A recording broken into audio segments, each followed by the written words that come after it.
The latest Forged in Aeternum video recently released, and along with that came some pretty interesting questions and answers. This Forged in Aeternum video was the developer Q&A, or the community Q&A for April. And I really wanted to go over some of these things because they are pretty interesting topics. I usually don't cover this here on my channel, but for this video, I wanted it to be kind of more of a discussion video. I would really love to hear what you guys have to say about some of the topics that were discussed, especially the last one whenever we start talking about the Ward and Bane discussion. That's a very big one for New World. I'm not sure how they're going to handle it, but let's jump in here and take a look at some of the other questions that were asked. The first question was, any plans for solo dungeons and or expeditions? They said there's no specific plans, but they're putting more effort into solo content. I think this is really good because a lot of people do play solo in MMOs. I understand the draw, I understand why people do it, but I also thought that the last part of the Brimstone Sands quest was going to be some sort of repeatable solo arena or solo expedition. Unfortunately, that did not turn out to be the case. That's the type of solo content that I would like to see in the game,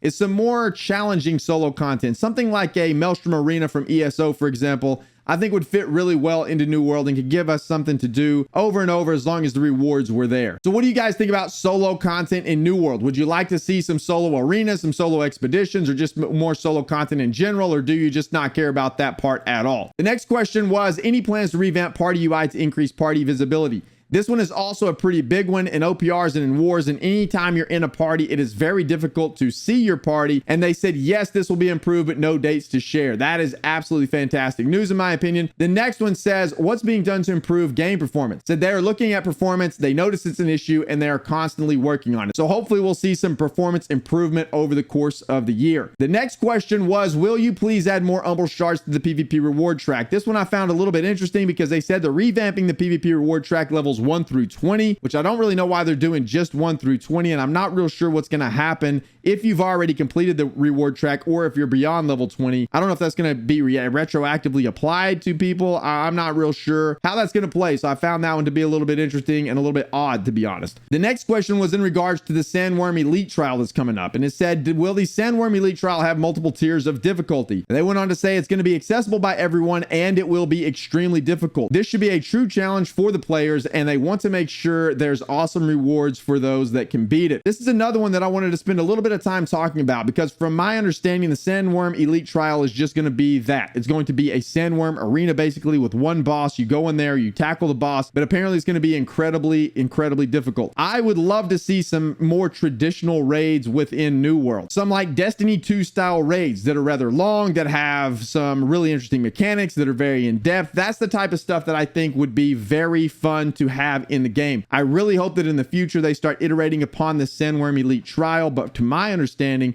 that's what this is going to be. It's just going to be the Sandworm fight. But as long as it's good and it has some really interesting mechanics and there's no real cheesy like phantom hitboxes like we see in a lot of the other fights in New World, I think it could have potential to be very good and could bring some people back to the game. But I really hope it doesn't have goofy hitboxes and goofy cheesy mechanics. Sometimes I get really irritated in expeditions whenever those things happen, like the Thorpe fight, for example. I have slowed that combat down a whole lot of times whenever I've died, and there's just really no explanation as to why you die in that fight sometimes, other than just it's really goofy. So I really hope they hone that in for this Sandworm Elite trial, and it has very good mechanics and it is a really fun fight. But I want to get you guys' take on this Elite trial. What do you guys hope it is? What are you hoping for? What kind of rewards are we hoping to get out of this Elite trial? Because I have no idea what they're going to reward for this. They said they want the rewards to be awesome. They said they want the rewards to be really good. What rewards are those going to be? I would assume some kind of named items, but I hope this is something repeatable that we can go in and do over and over. If we learn the mechanics, it is supposed to be very difficult. So hopefully this is some content to actually start to begin to build an in-game loop, because the in-game loop in New World right now is not very good. The next question was regarding mounts. It just said, how do you plan on making mounts relevant when there are so many spirit shrines? And the answer was pretty simple. Mounts and shrines are different forms of fast travel, and they said in the future they're going to look at the amount of shrines to see if anything needs to change. But I agree with this for sure. I think mounts and shrines are very much different forms of fast travel.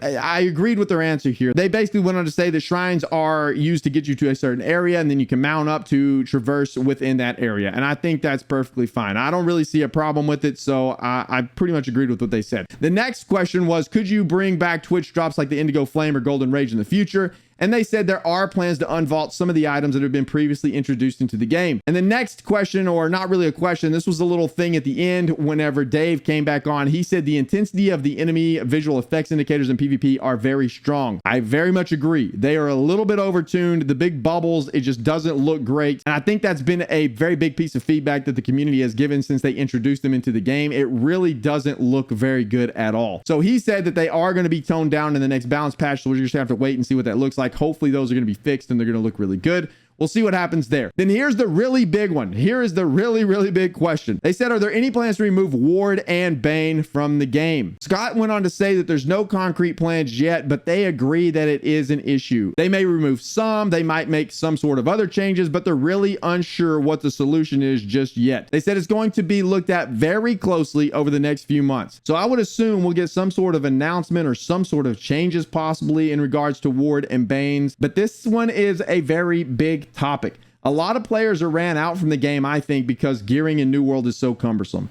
It's very difficult to get your gear. It's not super easy. And then managing all that gear becomes very painful, especially whenever you have a Ward and a Bane set for every single type of mob type. And I think this is going to be especially difficult if New World begins to add different mob types with different expeditions in the future, just like they did with the Empyrean Forge. I think it's something you want to add into the game is different mob types. I think that adds diversity, adds a little bit of new fun, a little bit of new to the game. But whenever you have the cumbersome task of getting a new Ward and new Bane gear and then having to keep up with that along with the new expedition, it just becomes a little bit too much. So I'm not sure how they're going to tackle this. I'm not sure what they're going to do with this, but it is a problem, and I can see it being an ongoing problem for the future. Right now, for me, the Ward and Bane gear specifically doesn't bother me too much. In the future, as they begin to add more, yes, it can be incredibly cumbersome and incredibly off-putting to players trying to get into the game. So I am not necessarily for it. It just doesn't bother me too much, but what does bother me is having the sets and then having mixed dungeons. Having different types of mobs within the expeditions is just absolutely bad. I don't think that should be in the game. I really wish they would remove that. And I think they are trying to get to that point. They went back on the PTR, in the Empyrean Forge, Ifrit was Angry Earth, I believe. They went back and changed Ifrit back to Varangian or back to human, so you don't have to switch gear in there anymore. But a lot of the expeditions are like that, and it's just very bad. Even with the implementation of gear sets, it just should not be needed. It does not add any difficulty to the expedition. It does not add anything but a pain in the rear end to go in there and adjust your gear mid-expedition. It is just a bad design. There really just needs to be one mob type in the expedition. If we are going to have set Ward and Bane, there needs to be one mob type in the expedition period, and then we just need to move on. If they are going to go the route of having different or one universal Ward or Bane, then it's not really going to matter. You could put as many mob types in the expedition as you want. You could call it Aeternum Ward. We could have one set for PvE, and we could be good. And maybe that's the route they'll go. I don't know. But this is really the one that I wanted to get you guys' thoughts on here. I don't think we've really ever talked about this question on the YouTube channel before. So what are your thoughts about Ward and Bane in New World? Do you like having to go collect all these sets? Because I have seen some people say that they do enjoy going to collect these sets. It does add another layer of things to go do whenever they introduce these new things. You do have to go acquire a new set. It does give players something to grind for. So I have seen the argument that some people like them, but I think the vast majority of players are highly against them because it just becomes way too cumbersome. So what are your thoughts, and what would be some of the possible solutions that you think they should implement for this problem? I'd love to hear what you have to say about it, and for some of the other things that we talked about in this video. But that's going to do it for this one, boys and girls. Just wanted to cover some of these because they're pretty big topics and pretty interesting ones. I thought the Forge and Aeternum was one of the more interesting ones they've done. So thank you guys again. I appreciate it. If you enjoy New World or enjoy newer content, please make sure to like and subscribe. I'd appreciate that as well. And of course, we stream every Monday through Friday over twitch.tv/BDLG. I'd love to see you come hang out over there. It's 8 o'clock a.m. CST every Monday through Friday. But that'll do it for this one, boys and girls. Thank you guys again. We'll see you in the next one.